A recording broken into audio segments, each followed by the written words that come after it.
All right, so these are being recorded. And the recording is on?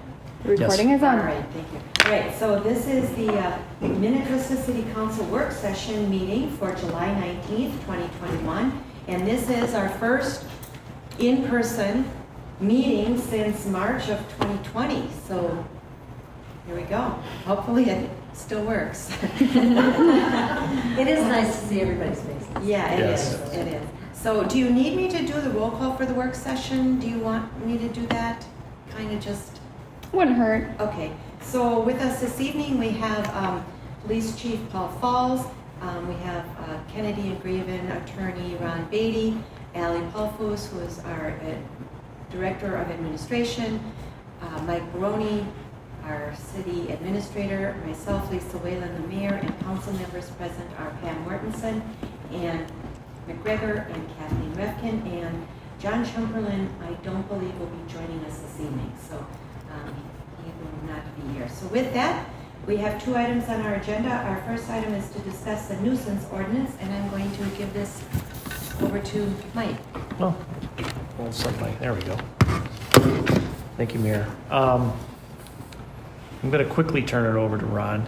He and Andrew, mostly Andrew, I believe, wrote this. We've had a chance to talk about this, I believe it was last week, about where we've gone since, I want to say about 2 months ago since we discussed this at a council setting. We brought back a clean version of the draft ordinance, and behind that is a red line version. And then more importantly, what's of note is the memo dated, I believe it's July 19th, maybe July 16th from last week, but nonetheless, it's a July of this month memo from Andrew, and it talks about kind of things that came up that were stumbling blocks about what should be in there, what should not be in there, a little bit of a review on the things that go into a nuisance ordinance, why we want to do a new one. So with that, I'll let Ron kind of talk about that, and then we can kind of dive into some of the discussion points that may come up from council. Yeah, thanks, Mike. Mayor and Council, as Mike said, you've got pretty much all the information that you've seen over the last couple of meetings. Really, tonight's purpose, I think, is to give you one last look at this before, if you choose to have it come back for adoption at a future council meeting. And I'll be happy to answer any questions that come up. I just want to make two, what I would call big picture points about the whole ordinance. You know, this has been the subject of discussion for a number of years, and the principal problem that I have seen from the beginning in the ordinance is a due process issue.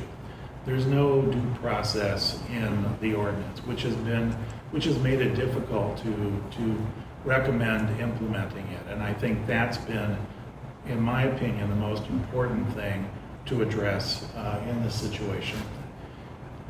Related to that, somewhat different, but related to that is the fact that the council really doesn't play a role in the current ordinance in dealing with nuisances. The staff determines whether they believe a property owner is engaging in nuisance activity. They send them a letter. They give them up to 20 days to resolve the problem. If it doesn't get resolved, then the ordinance simply says the city shall abate the nuisance. No role for the city council. I think what makes sense is what we've incorporated into the current ordinance is that, yes, the staff will play the initial contact or engage in the initial contact, but there needs to be a due process element so that people can come before the city council and plead their case. If they don't think that the activity is a nuisance, let the council hear them out and make a decision about whether they in fact think that that activity in that location is a nuisance. And even in that determination, that's not a yes or no, black or white sort of situation. The council could determine that some of the activity is a nuisance, but not all of it. They could also make a determination about how much has to be cleaned up to abate it. You know, it doesn't have to be all or nothing. The council can decide how much time people should be given to abate that.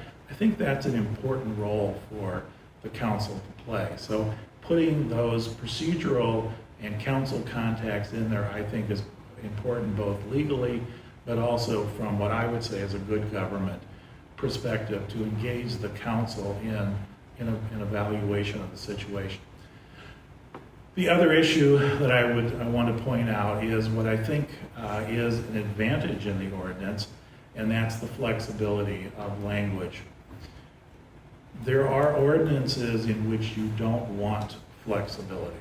The speed limit is 40 miles an hour. The setback is 15 feet. The fee is $100. Pretty cut and dry, pretty clean. You don't want flexibility there. The nuisance ordinance is not of that nature. What constitutes a nuisance will depend on where it is, who can see it, how people are affected.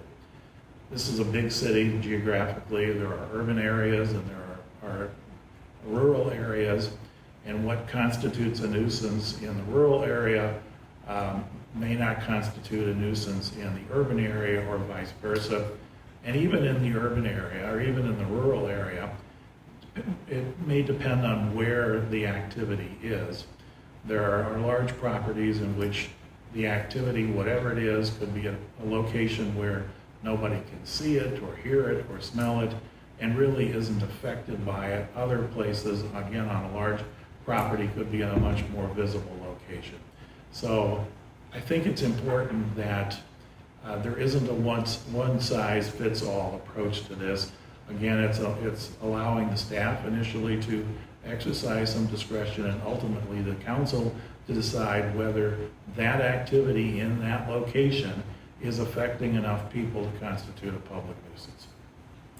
So with that, I'm open to any questions or comments anybody has. I'm sure we'll have some. Thank you. Good explanation. So, Anne. See, I can see you now. You can, So- you can. I just, before you start, just real quick. Welcome to our work session, just kind of FYI. We don't take comments from the audience during the work session. If you would like to make comments on anything, particularly the nuisance ordinance, you would have to sign up under persons to be heard at our regular meeting, and that starts at 7 o'clock. And please stay for this whole time and come back or be here for 7 o'clock too. Just thought I'd clarify that. Ann. Okay. I'm going to, I have a whole bunch of stuff, but I'm going to start with what you said. Is the due process part of this, part of the 4 pages? Is it 1510.09 and 1510.11?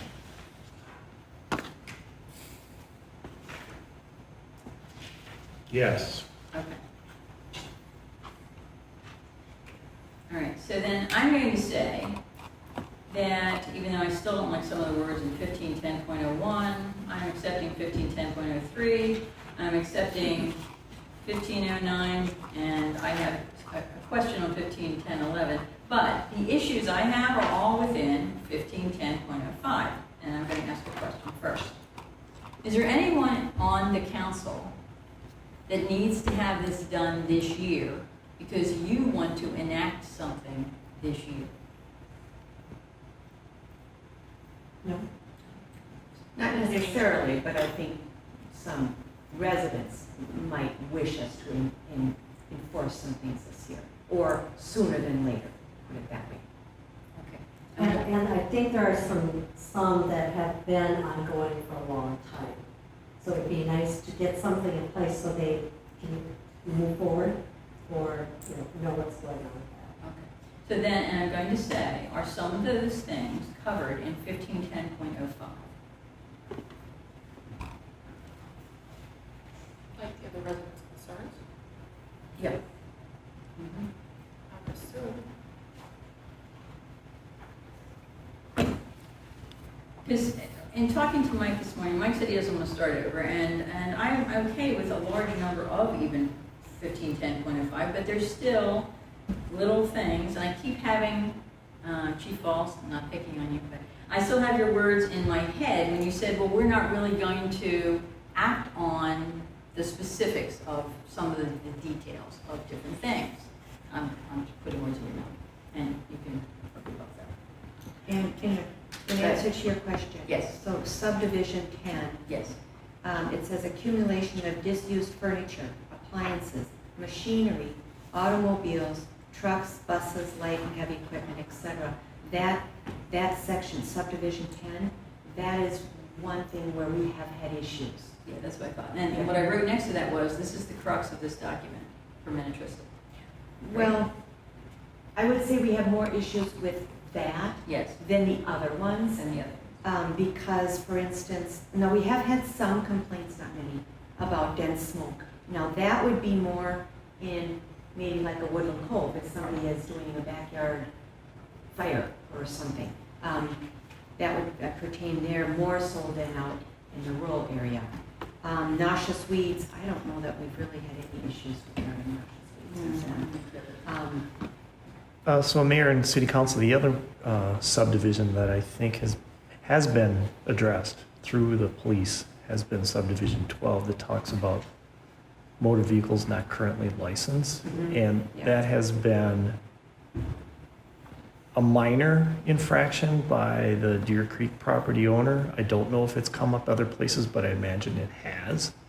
And then that's in there because that does happen, but that really doesn't provide residents that, again, on Deer Creek as an example, that are upset over what's going on the property that they're worried about, because as Chief Falls can tell you, if they're unlicensed, the resident that has been told they're unlicensed will license them, and then it's like party over.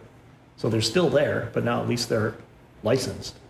But correct me if I'm wrong, Chief, if there's, I'm sure this has happened other places as well. Yes, Okay. it's very common. So- There was another place that had this issue, I think, and the city had to deal with this multiple times. I want to say, this was also on Deer Creek, but on the other side of 15. Do you remember that one? It was on Whale Tail, or very close to Whale Tail. Yes, I do Okay. remember that. And we constantly went out there, and then as soon as the chief said, hey, this is unlicensed, they would get a plate and put it on it, you know. And it has to be a vehicle that you could potentially drive. That's why there's, last part of subdivision 12 has all that stuff about dismantling for salvage or whatever. I mean, if it's got 4 wheels missing, bumpers missing, but it's licensed, it's like, well, you can't drive that, so you're gonna have to get rid of it.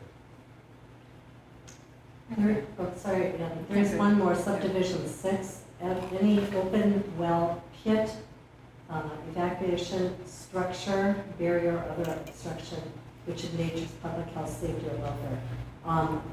There's been some structures that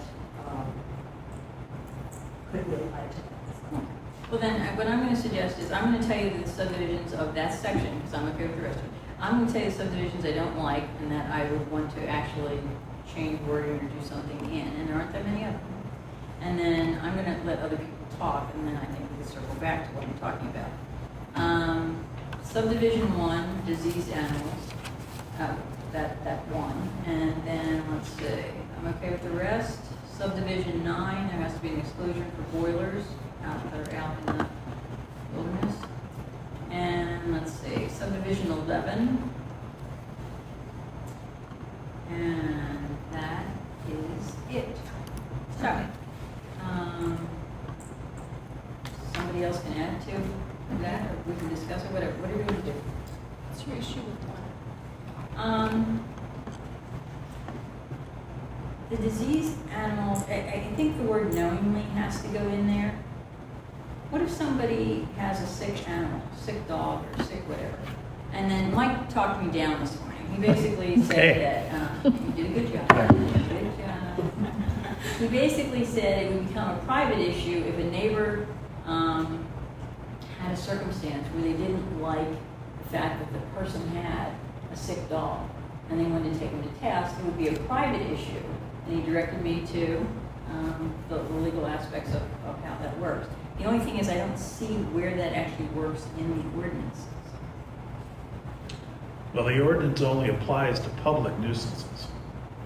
And so you have to go back to the definition of public nuisance, that it has to affect a considerable number of persons.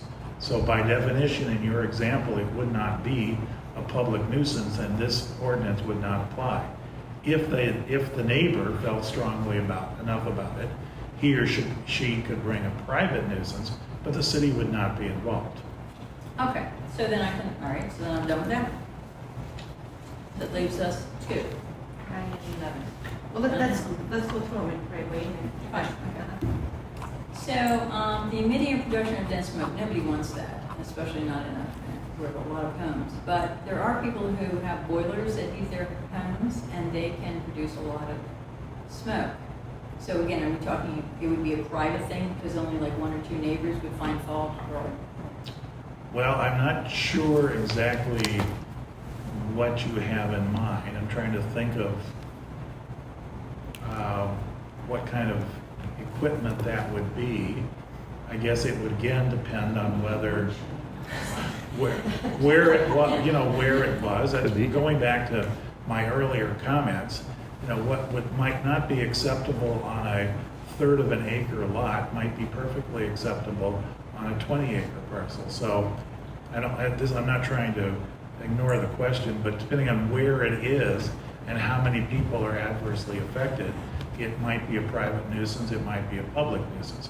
Now, if it's a lot of people who are affected and it's considerable smoke, then I think it could be a public nuisance.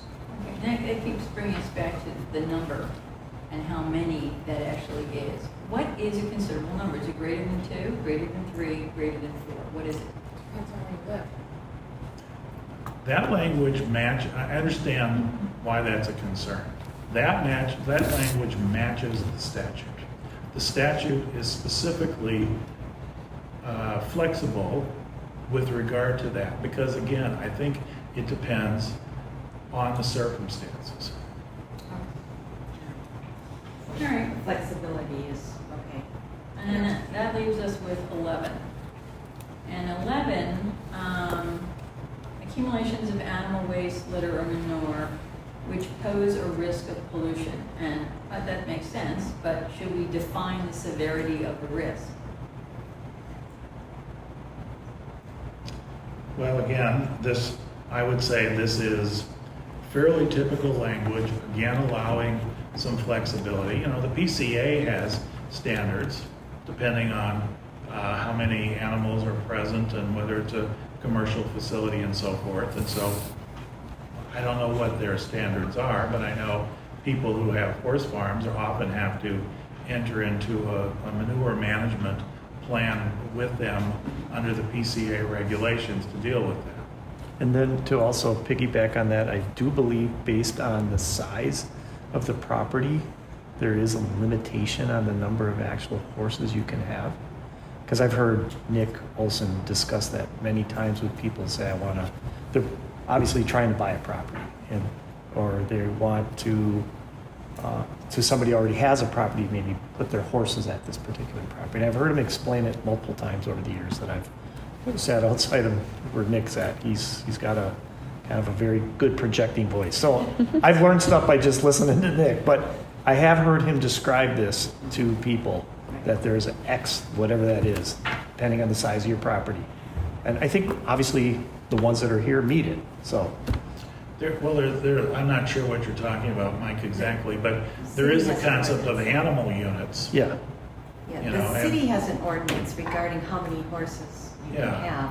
And I think if I recall, you have to have a minimum of 3 acres to have a horse. And then there's so many acres per horse. Right. Yeah, Something like that. Yeah, I don't And up remember to a what the maximum number. details are, but the State Department of Agriculture has a list of what they call animal units, and it's based on. But that doesn't, Ron, I'm sorry to interrupt Yeah. you, but that does not pertain to horses. That's agricultural animals. I So know. that's cows and pigs and. Right. And goats and Right. whatever. Okay. Right, and it has to do with how much manure the animal Right. produces, and so and I don't remember what the equation is, but I mean, it sounds like we adopt that, and then as the mayor says, we have something in addition for horses. Again, trying to relate the number of animals to the size of the property. I believe so.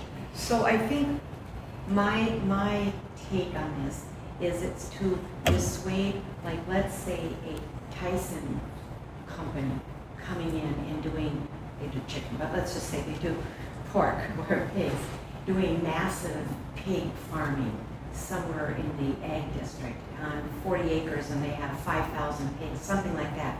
Then we could use this, I think, to kind of make sure that they don't have too many animals and the waste, because what could happen is the surrounding properties, because of they have private wells out there, it could contaminate those wells. Right. It's like the cow, or I don't know, the steers out on 7, if their waste isn't managed and it just takes over that huge area, you could go after them if it starts polluting the groundwater for the neighboring residents.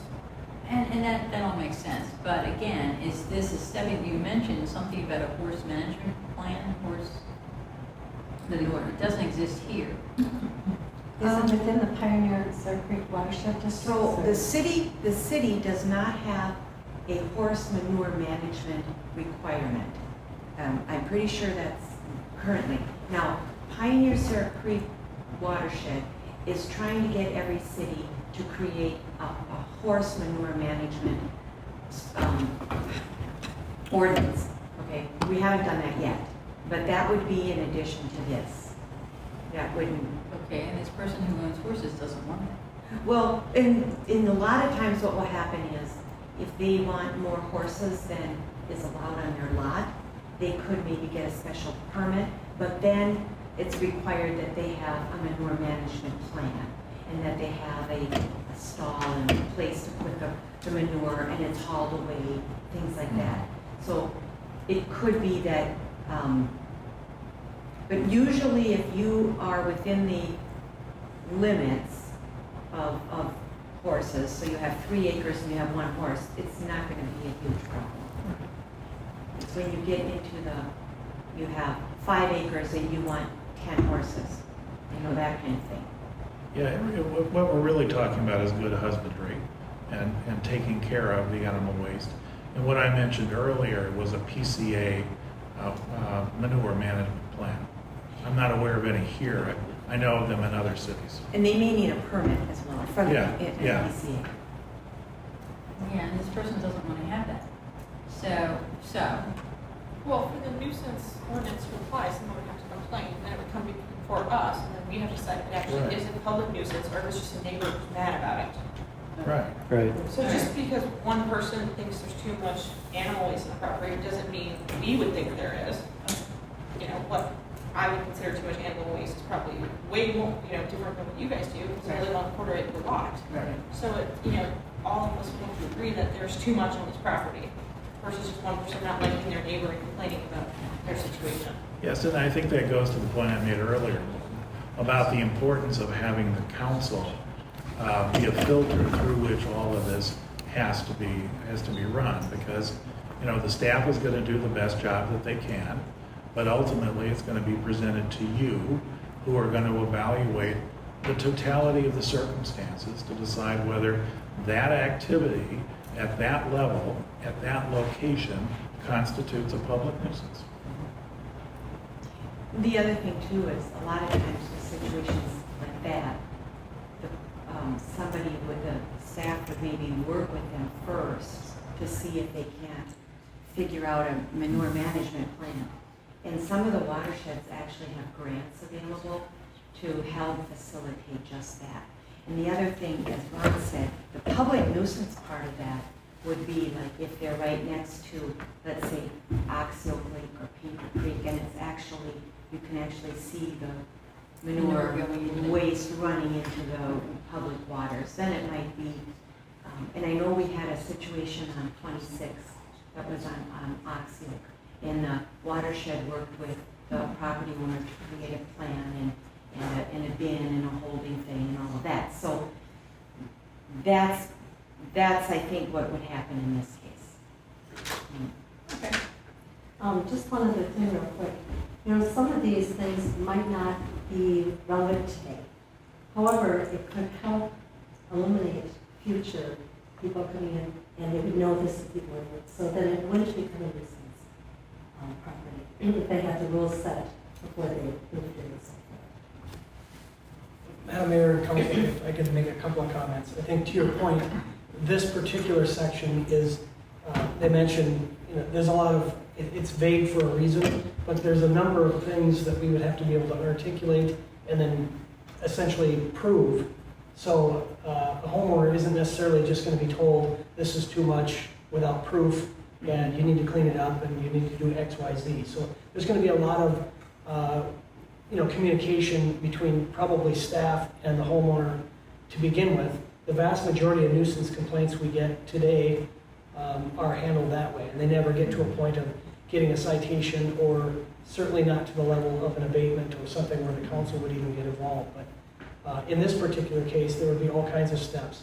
From our perspective, I'm not an expert on animal waste, so we'd probably get the Pollution Control Agency or Humane Society or whoever, depending what type of animals we're talking about, involved, and then they would be able to evaluate with it based on their expertise and some actual factual data you can use to make a decision. So there's a lot of room for negotiation and ways to get this addressed before it gets to the point where someone gets charged or there's cost to it. No, one thought I had is, this doesn't only pertain to rural areas and horses and that. For instance, I'm thinking if you live on the lake and you have a large dog, or let's say you have 2 or 3 large dogs, and you let them poop in your front yard, all of that waste goes right into the lake. And what if your neighbors are swimming? You know what I'm saying? So that might give us a little bit of, we could talk to them and say, you need to remove the waste so it doesn't run into the lake, because people close by can't enjoy the lake because of the Madam Mayor and Council. It's a crappy situation. I mean, I'm just, thinking of different scenarios that could potentially pop up. But, yeah. Obviously, we have a lot of animals in Minnetrista. And so we deal with dogs probably the most, but we do have restrictions on the number of dogs you I can think they have 3. Right, so they can have 3, but if anything more than that would require a kennels license. And then there's a whole bunch of restrictions that apply if you have more than 3 dogs. And so, But 3 big dogs can do a lot of waste. fortunately, most people are very good about cleaning Yeah. that up, especially on, residential Right. neighborhood lots. Yeah. Okay, I don't want to put you on the spot, but I want to hear from Ron that you feel the way this is written, that it can't target any resident in particular. Well, it's not intended to target any resident. Again, it's a matter of staff evaluating the circumstance. As Paul said, most contacts between staff, generally the police and property owners, don't go any further than that. I mean, compliance occurs.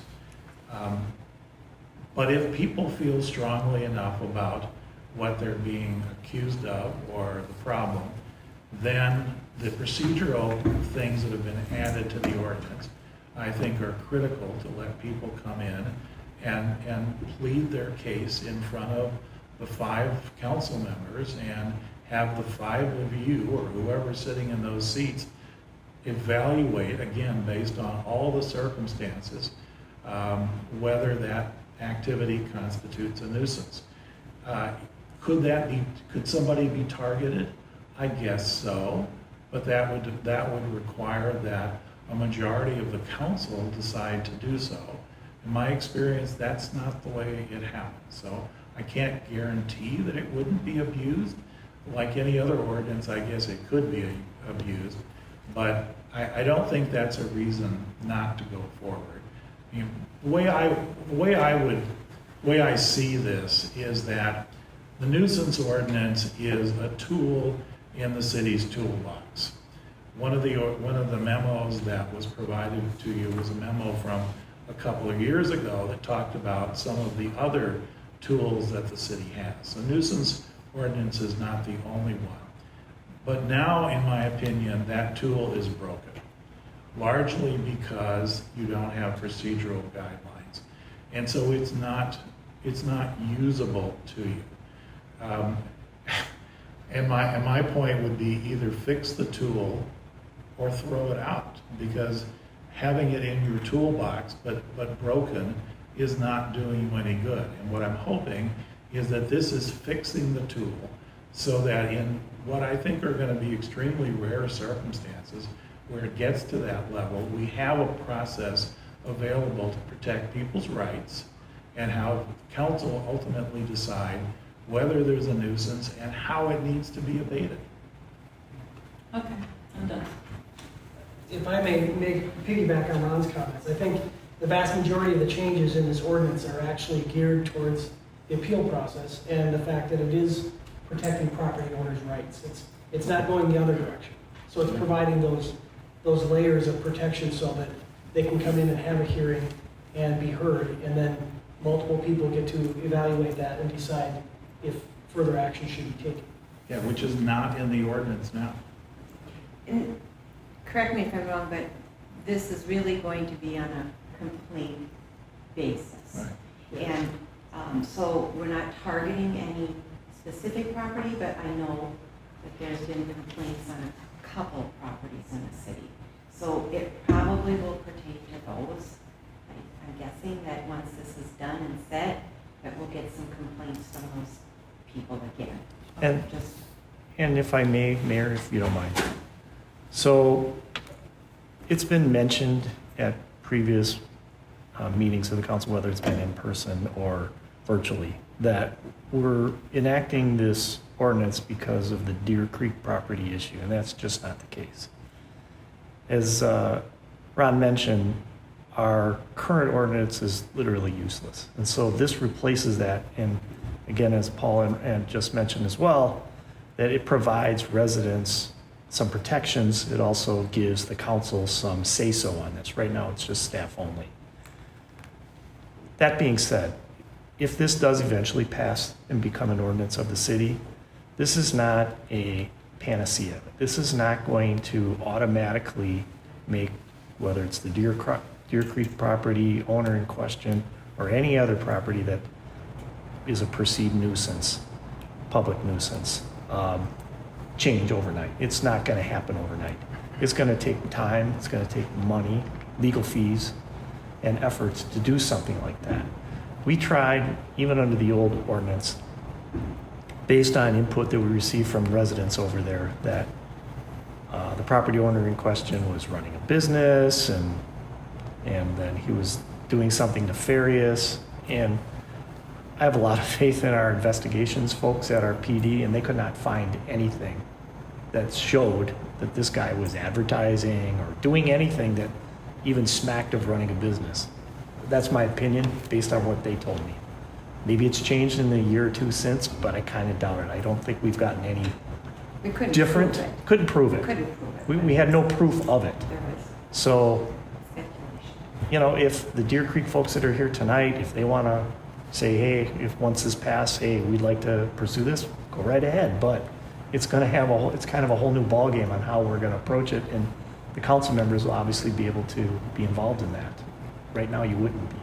And that's kind of the approach we had, the frustration we actually had with dealing with some of the residents, because they were quite mad that it's like, well, aren't you going to do anything about it? It's like, well, we kind of don't have much to do, you know. And it's it doesn't mean that we can't do anything. It just means what we had prevents it. But either way, it's going to take a lot of time, money, and effort to, I guess, I won't say eradicate, but the issue, their perception of what's going on over there. Still might be better off just planting a bunch of trees and shielding it from residents. Pine trees, so deciduous trees might not work as well, but that could be a solution. But I know that's maybe not what they want to hear, but it's a tough nut to crack. Definitely. So. Okay. Anybody else? Questions, comments, regarding any particular subdivision?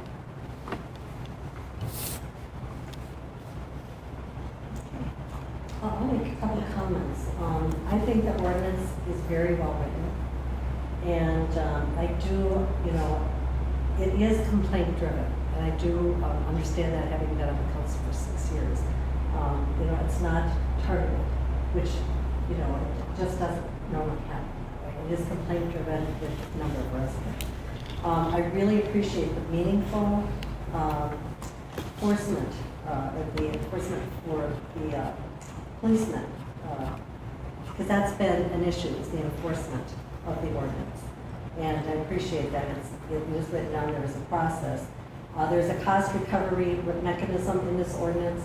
And the flexibility, the nuisance, Ron, I think that was said just wonderfully how that is stated.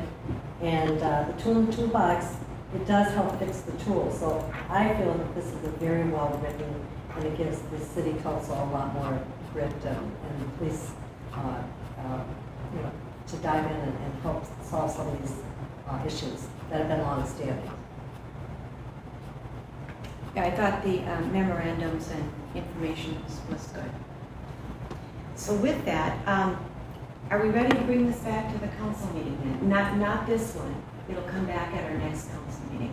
Yes. And then, do you want to do it as a consent agenda item? Or don't you want to do it as a business item? Yes. Okay. So we'll bring that back to the August 2nd meeting as a business item. Sounds good. Thank you. All right. Next item is broadband and internet service update. Yes. Thank you, Madam Mayor. At the previous work session, staff presented Mediacom's estimate for building out additional 29 homes surrounding the current deed project area. I included that in attachment A. There were some questions on if the estimate included fiber internet, phone, and TV. I spoke with Zach from Mediacom, and it is just contributing to the fiber build out, the fiber to the home, not the video and phone installation, but they will all be available. So staff came up with a counter proposal for $89,370 to aid in construction. And this contribution would be funded, or we're suggesting it's funded through the cable fund, which currently has approximately $260,000. The suggested aid in construction is a 40% of the entire cost of around $223,000. We didn't think that the contribution should be based off Mediacom's customer take rate. We also believe their estimate to build out at $75,000 per square mile is pretty high, so that's why we went with that 40%. We also included a project completion date of December 31st, 2021 to line up with the current deed project. So that proposal can be found in attachment B. Council also directed staff to draft a water tower lease agreement with extra time. Per the council's recommendation or direction, you asked us to include additional requirements such as serving a number of residents per year, requiring a certain number of installation of micro cells, and so on and so forth. After discussion with Bob Bose, he said these provisions are not generally included in a lease agreement, and they're almost always opposed delving into their business running aspect with the water tower lease agreement. And I included some highlights or important notes of the water tower lease agreement, those bullet points there. The lease would expire in 2035 and shall be automatically renewed on a year-to-year basis. $5,000 per year with a 3% escalation clause. It is non-exclusive, so the city can offer lease agreement and tower space to other companies, and extra time shall serve all residents of Minnetrista within a reasonable time. Again, staff expects both Mediacom and Extra Time to have comments or proposed revisions to the lease agreement. Jack Dom of Lakeside Network sent an email address to the City Council, and I included that in your packet. He was questioning why we were only pursuing Extra Time. So the City Council directed staff at the last meeting to only draft a lease agreement with Extra Time, so that's why that was included. Some next steps are to send the proposal to Mediacom, draft water tower lease agreements to providers as the council wishes, and then ask all parties to respond with comments to bring to the next meeting. So I don't know if you had anything to add, Mike, but No, I'm good. I'm happy to answer any questions. So I think, I think since the agreement for extra time would basically be mirrored to Lakeside, I'm kind of like, why not do Lakeside as well? I agree. Okay. And are you in agreement with the 89,000, the 40%? Yes. I think we should do something, and Yes. I don't Yeah. think they're gonna go for less, so, No. yeah. And I did like your letter, I don't know if you or Mike or both of you did that, but I thought it was a good letter to MediaCom. Okay. Also telling them, hey, if you go with this. We're likely to when- aid. Yeah, we'll take a look at helping for the broadband grant if you get it, so. Mhm. Yeah, I'm hoping that'll kind of put a carrot out there for them as well. Sure. Okay. So, hopefully they'll get back. Do you have any, I'm guessing, this is my guess, that Lakeside would probably agree to the 5,000, my guess.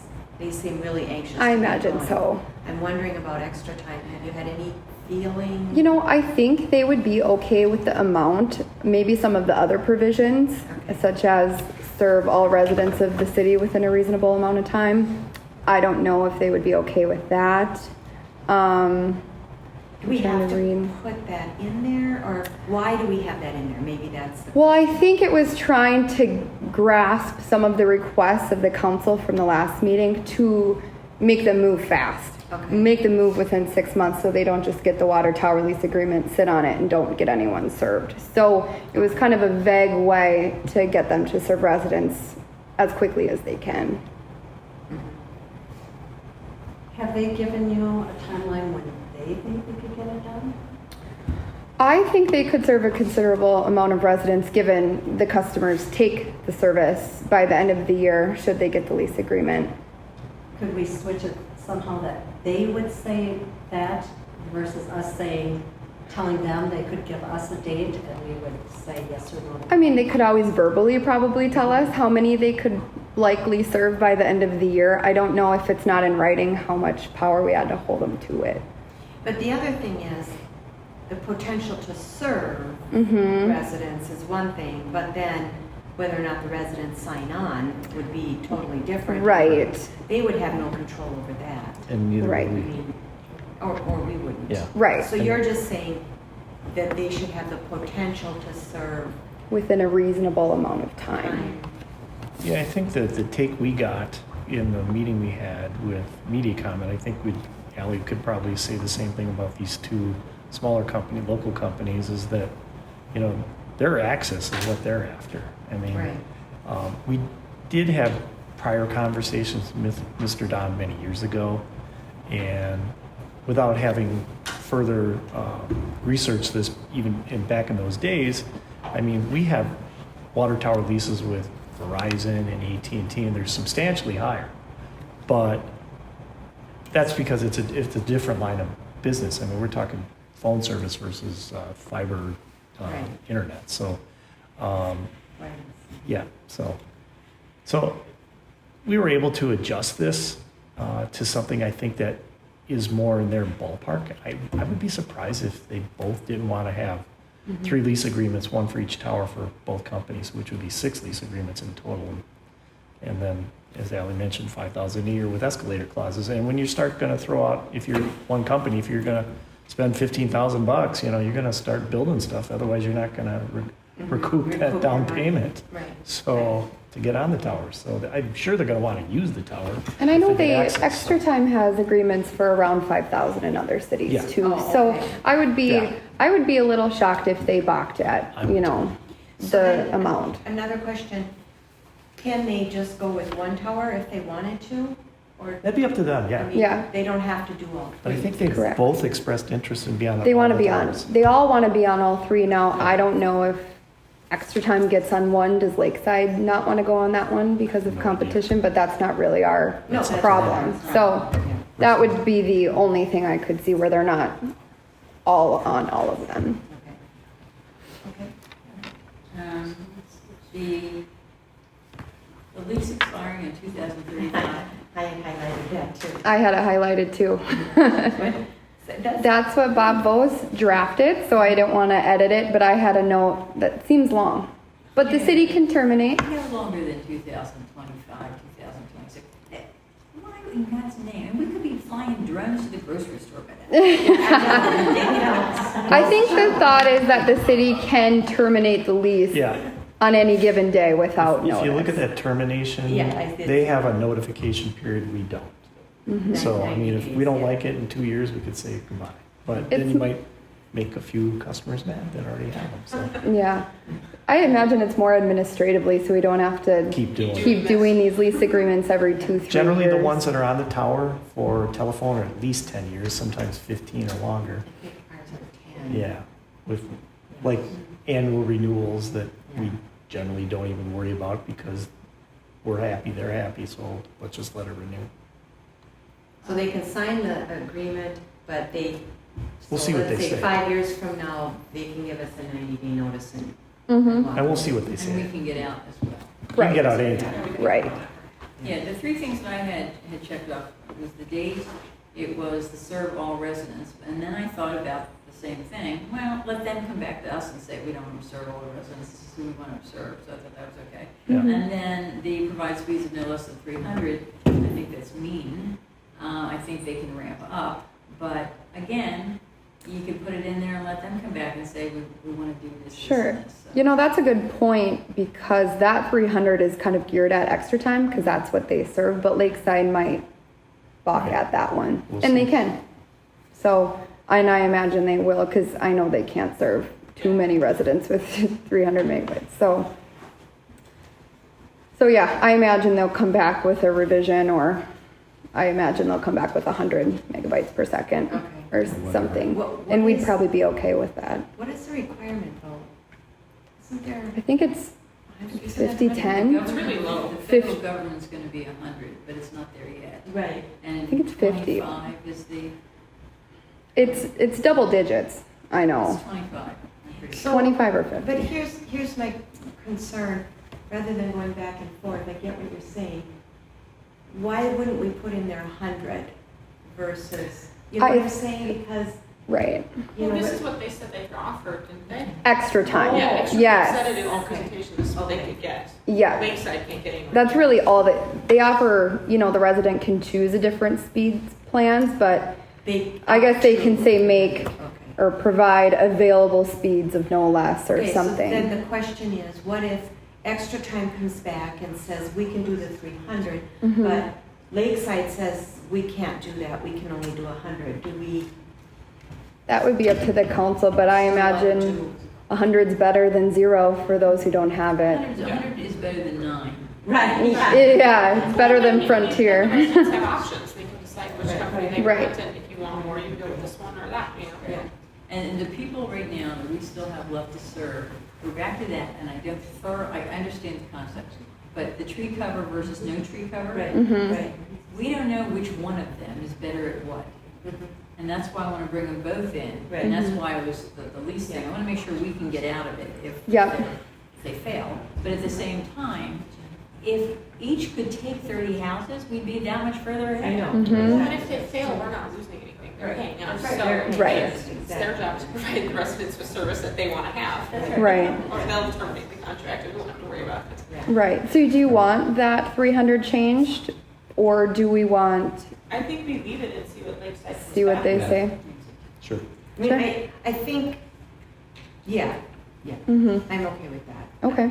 I just don't want to scare them away if they can Right. provide 100. You're thinking language as to no less than the federal mandated 100. speeds or some type of Federal language. mandate- So then it, Federal because mandate's going to be 100, and I don't know exactly when, but it's. what if in 5 years the mandate's 500 and ours says 300? I never even thought of that. Ooh, yes. So maybe we, Well, do could you have alternate- language saying it had, the minimum has, no problem. well, but you could say the minimum has to be the federal mandated speed, Oh, that's nice. you know, That's good. Or I like that. or better, the better of. yeah, 300 or the, I mean, minimum. I mean, 100 would, Most people would be happy with 100. exactly. Most people would be 300, I think Bob just put that in there because that's the information I provided him, but I think We'll it's ask- reasonable we'll ask about to, that. yeah. I just heard another story of somebody who's in the rural area, drove downtown to the city of Minneapolis in order to download a file because they can't download it on their own computer at home because they have Frontier. So, Frontier. we have got to do, we've got to help as many people as we can as fast as we can. You have fiber optics, you have fiber, see, that's the difference. Frontier, it's great. Yeah. It never goes out except when the construction workers put the line. Oh, And you it goes can't out here add too. Frontier for them. Right. Okay. All right, So we want to alter just some language with the speed, send it to both companies, and send the letter to MediaCom as is. Yeah. I think so, yeah. Okay?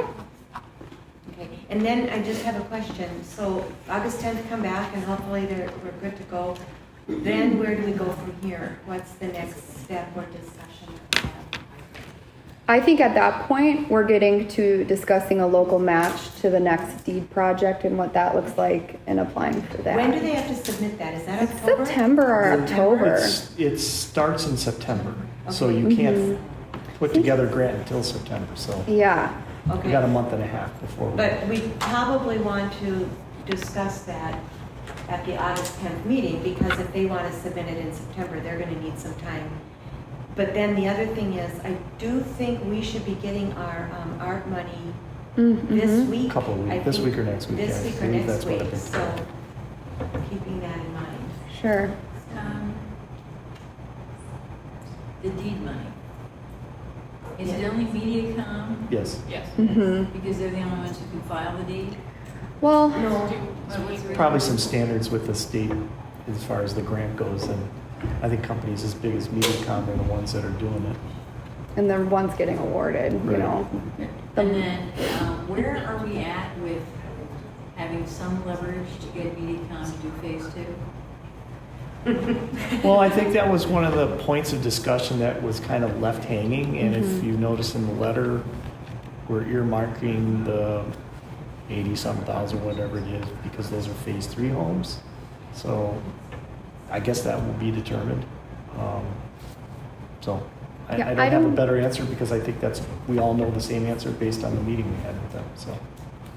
I don't see them doing anything until they know if they're getting the deed award or not. That'd be my guess. for 22, Correct. yeah. Yeah, I don't see them making any progress on phase 2 until they get funding. Yeah. Or- That's kind of what- Other Well, I want us to outthink it. And what I would like us to do is, if we had known the whole deed thing, hindsight again, if we had known the whole deed thing was actually going to be successful, then I would like us to have thought out what are the phase 2 and have deed go to that. And if deed happens this time, and we need to have some leverage to direct money that gets done, it gets given to them or gets used in some way to get phase 2 done. Otherwise, we all know, all of us sitting here know it's not gonna happen. So, oh, go ahead, Well, Lisa. I was gonna say, so we're going down 20, if they go with this proposal, and they're going down 26, that's phase 3, but it's almost to the border of phase 2, Mhm. if I am thinking correctly. And so I'm thinking, then that would, see, the reason they're doing the area that they're doing up there is because they got a deed grant to do the Independence. Oxio. Independence area, and they're just tying off of that. So now we're going like this. I'm thinking now they can grab those points and go off of that, and that one point is going towards the phase 2 area. Right. And then they can go, now the area that isn't in the phase 2 is Deer Creek Road. So it'd be nice if we can somehow take it down Deer Creek and then 15. So we'll have to work on that strategy, what you're talking about. We have to outthink it because they made it real plain in that meeting to me, Mhm. that without money, they're not gonna do. Phase Yeah, 2. right. But it's hard They're legally 'cause- obligated per the What contract. is, Right. they know we're not gonna sue them. They know. Well, We're not gonna sue them. this is what we found out in that meeting. Well, the thing is what do? You say, okay, fine, you're out. Well, then all the people that have MediaCom don't have anything Can't do either. that. Mhm. We're kind of stuck. I mean, we really are. We're stuck. And so But we're there are- trying to figure out how to leverage. Yeah, there are strategies, and then we have to actually think through the strategies on how to get them to do phase 2. Have you talked to Zach, and what is Zach's say? What he said at our What he said meeting. exactly. I mean, their That's what I hope, so they apply for the rest of the city to be built out, which is what, 1.7 mil? Something of 1.5, I the think. sort. They would fund 50% of that. The city would make a local match only to contribute to phase 3 homes. Then that grant would build out the rest of the city. That would be an ideal situation come next March. As we get awarded, we're contributing to phase 3. They're building phase 2 with the deed money that they're obligated to build out, because it doesn't say what funding source it has to be built out with. And that's the ideal scenario. But that's a big if we get awarded. Okay, so let me throw this in. I basically, okay, if we don't have control over the deed money, we do have control over those funds that are coming in now. And I Mhm. believe that some of those funds should be funneled to Lakeside and Exeter to help build their business. Because we want heavy competition. Is that good or Mediacom bad? is never going to do anything. Yeah. I'm not sure if it's good or bad, I'm trying to think. Oh, well, okay. Yeah, I'm not exactly sure if we're going to be funding anything towards Extra Time or Lakeside. I mean, I think we're going to be hopefully in contact with them and finding out where they're doing their build out. Don't know exactly what form any of the ARP money would be. Why Tight. don't you just Yeah. help Mediacom when And not- everybody yeah. hates them, and not help the two companies that could actually bail everybody out? I mean, I guess not quite- I go understand what she's saying. Yeah, Why, no, I get if it. we're doing MediaCom, why wouldn't we do anything for Extra Time and or why? I Are mean, you thinking like we'd help fund the microcells? That would be Right. about the only Yeah, I way. would have Yeah, to- or provide property to Yes. put a Yeah. microcell Yes. No. or. That's You know, exactly or what do some legwork on their behalf to work with residents that, Yes. yeah, I get that, but Okay. yeah. Mhm. But but the other thing is, I really want to also, so with the ARP funds, the county is also getting some funds, probably a lot more than we are. potentially. I really think we also need to be talking with the county to see if there's monies available from the county for this. I mean, what are they going to do with all of their ARP dollars? If it only can be used for water, sewer, and broadband. Broadband. Right. I mean, come on. Mhm. They should fund us. Right, I I agree. mean, so I think. That might be wishful thinking, just knowing Well, knowing what I know but about here's- how so this here's- works, but I understand why you're asking. It's a good But question. here's the thing, I think we should invite Kevin Anderson to our August 10th work session and to see what. We're talking budgets in August. I think it's August 16th, just to correct you. 2nd and 16th, I think. Okay, whatever Yeah, that. We have two budget Sorry. workshops for those work sessions. Could be September when we're doing the grant. But we need to have we're gonna have to do two things then on the August 16th meeting. Because the 10th is gonna come back and we'll know whether. We hope. I mean, we're giving them a deadline. Yeah, Right. hopefully. They've missed deadlines before, so. But I think we're gonna have Just to saying. start, we're gonna have to do a budget and a broadband on August 16th. So if we have to start at 5 again, we're gonna have to start at 5. Very good, I like that idea. And I think we should invite Kevin Anderson. He's our county commissioner. Correct. I've already spoken to him, told him we want their money. You did? Good. So, So he won't be shocked when he you tell won't be him. shocked. He won't be shocked. But, I mean, give him a heads up why we're inviting him. We just want to talk to him and see if there's any kind of partnership or availability on the county's part. Sure. See, I think that's justifiable to use to build out phase 2. Could be, yeah. So. yeah, Could be. Right. So anyhow, So in the meantime, if we have residents that are already, because they need faster internet like that, Mm-hmm. and they're going out and spending the money themselves, is there any way, once we decide what we're gonna do as a city, to reimburse these people that have gone for it and the initiative for themselves? Is there, I would I don't say think- timing is everything. I don't think we We can, can I don't think- retroactively yeah. do that. not with these funds. No. Yeah. No. Although. I wish, but- Because you're onto a good point. Is there some sort of plan we can put in place now, some sort of offer to help them now? Some sort of grant. Yes, some sort of a grant right now for these people before they spend their own money. And, Well, I could have Ally inquire to both Extra Time and with the other group, Lakeside, to find out where they're at with potential residents, knowing, and they're gonna get our lease agreement here soon. So, I mean, let's hope they think about The what they only- might have in the hopper and say, hey, hold off a couple of months. We might be able to, we'll be up on a water tower soon kind of thing. But Might I help think, and that might be another thing too, if we can tell our residents, if we know when this is gonna be available, it might help too. Yeah, but you don't want to get the cart before the horse. No, on this. no, we'd have to We'd, know. we'd like to have, I mean, you could probably say that we've offered them lease agreements. No, They're once not we know in done. August, Yeah. maybe we'll know more in Yeah, August. we might. when they're done. But, Yeah, and MediaCom kept talking about how they were going to use the money. See, I would like to take the two small businesses and build them up along with this money we're giving to MediaCom. And that has got to help more residents faster.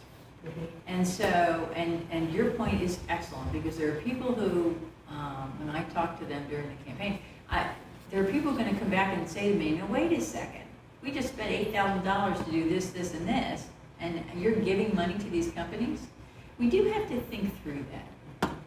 And it's, the ones that I know of that are being installed soon, it's not that expensive. They're putting up their big It's like poles, 2,000 to like- 3,000, I It's not even think. that. I've Yeah. heard like $700 Oh, wow. to $1,000. No, And they then their negotiate monthly- with them. Yeah, and then the monthly bills are like 100, and that's like the max that you can get the best product that they can offer. So, and then if we offered something like that, it might entice, if they would start getting calls from residents to Right, do this, right. it would go a lot faster. Right. So, I think the only thing would be an administrative, how we do it administratively, how we fund it, how do they apply, is it 50% funding? How do we make sure it's done? Well, How do we make sure it's They're serviceable? appropriate where they're putting them, so you don't have 5 on the same street where you Right. only need Right. 1 and 2. Right, it would be, yeah, it would take a lot of planning and administrative work, but if that's, I and can it would inquire. really probably find where it's underserved right now, which is not that big of an area, really. You know, you're looking at very specific areas, so. Okay.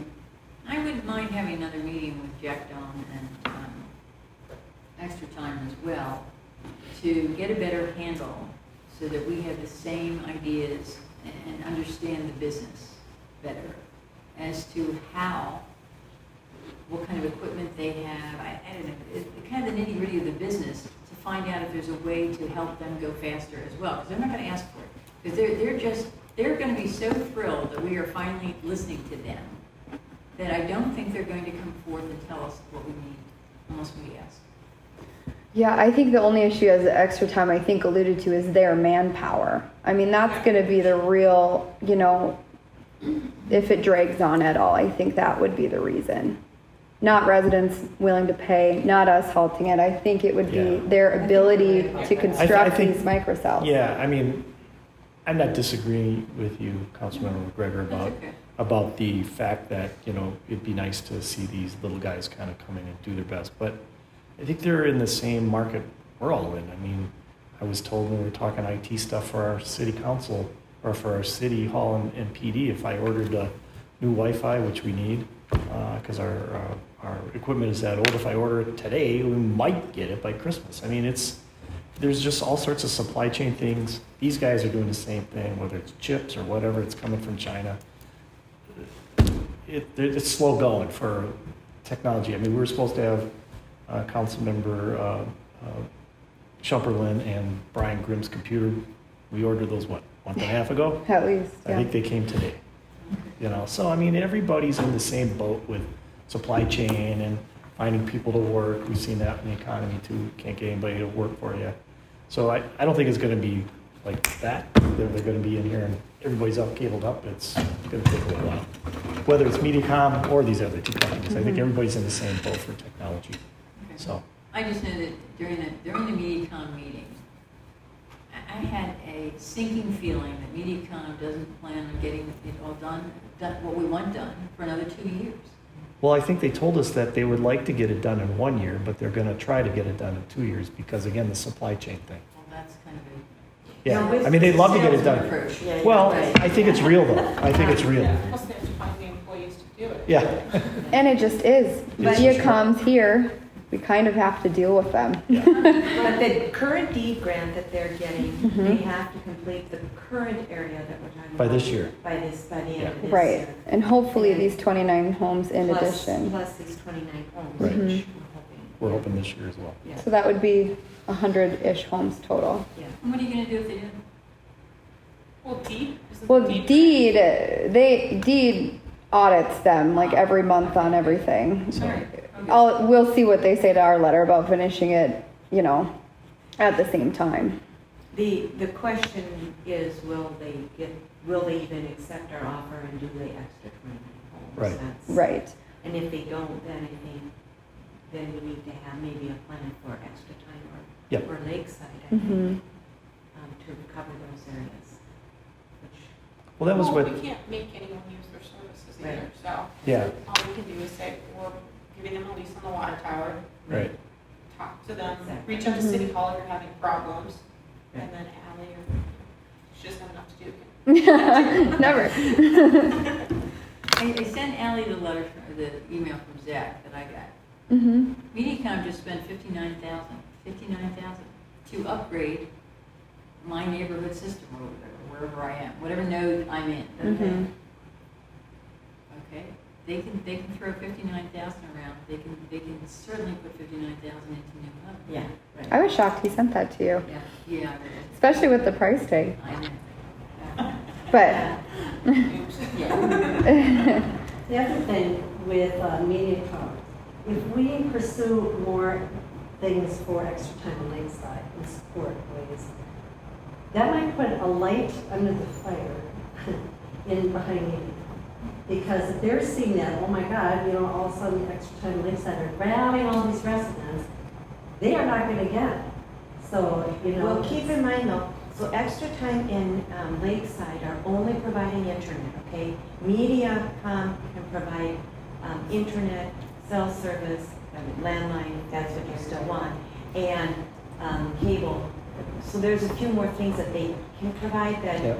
but I mean, Triple play. obviously, we're concentrating on Broadband. Broadband. Mhm. That's what we're, and that's what most residents, especially in the rural area, that's what they Yeah. need. They Right. don't need cable.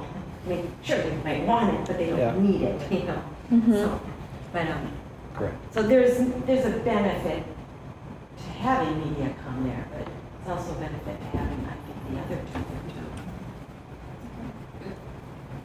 Okay, okay. all right, so, oh, we're done, really? We'll take All it. right, good. Then a motion to adjourn? Okay, Kathleen made that motion. Is there a second? I'll second. And Ann seconded that. All those in favor signify with aye. Aye. Aye.